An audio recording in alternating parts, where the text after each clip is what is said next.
semuanya, Shalom saudara. Saya Pendeta Gel Pinarta, senang bisa kembali menyapa saudara. How are you today? Tema kita hari ini adalah bersaksi di tengah himpitan. Pembacaan kita terambil dalam kitab Kisah Para Rasul pasal 26, mulai ayat 1 sampai dengan ayat yang ke-11. Namun yang merupakan nats pembacaan kita, saya bacakan di ayat yang kedua. Demikian firman Tuhan. Ya Raja Agripa, aku merasa beruntung karena pada hari ini aku dapat membela diriku di hadapanmu terhadap segala tuduhan yang diajukan orang-orang Yahudi terhadap diriku. Saudara yang dikasihi oleh Tuhan, Dewi Septiani, penjual bubur dari Bekasi, menemukan beras yang diduga dari plastik dan mengunggah temuannya ke media sosial. Segera saja temuan itu menjadi topik pembicaraan ramai, saudara. Dewi lalu diminta menjadi saksi oleh pihak kepolisian. Ia sempat merasa tertekan saat diperiksa. Syukurlah ia kemudian didampingi pengacara dari lembaga bantuan hukum. Nah, saudara, berbeda dengan Paulus dan yang para rasul lainnya. Paulus yang diadili tanpa didampingi pengacara, saudaraku, ia dituduh orang Yahudi menyembah Allah yang salah dan dibawa ke hadapan para pemuka agama dan bahkan raja untuk diadili.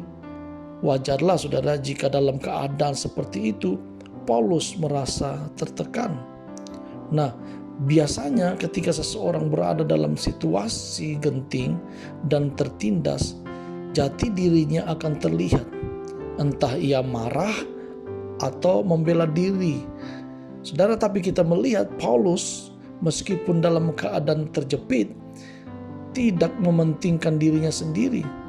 Paulus malah menggunakan kesempatan itu untuk memberitakan Injil. Paulus bercerita tentang pertobatannya kepada Raja Agripa.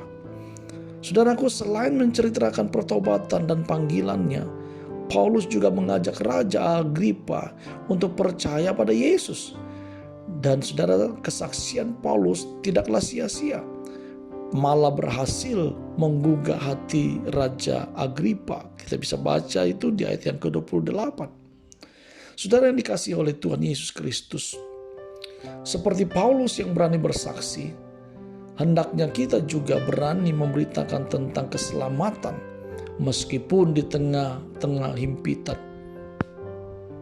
Namun bukan hanya bersaksi, melainkan juga setia untuk mendoakan si penerima kesaksian. Ya, seperti Paulus yang berdoa agar Raja Agripa dapat mempercayai berita Injil yang kita bisa lihat di dalam ayat yang ke-29.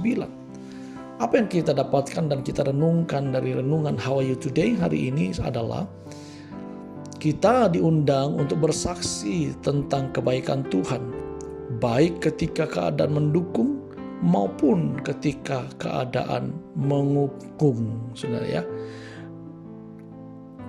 Jika saudara diberkati dengan renungan How Are You Today hari ini, jangan lupa saudara memberikan subscribe, like, sharekan kepada sahabat keluarga saudara, supaya mereka juga dibangun, dikuatkan, dan diberkati dengan berkat yang sama, dan juga demi kemajuan pelayanan media ini. Saya Pendeta Gel Pinarta, Tuhan Yesus memberkati kita. Amin.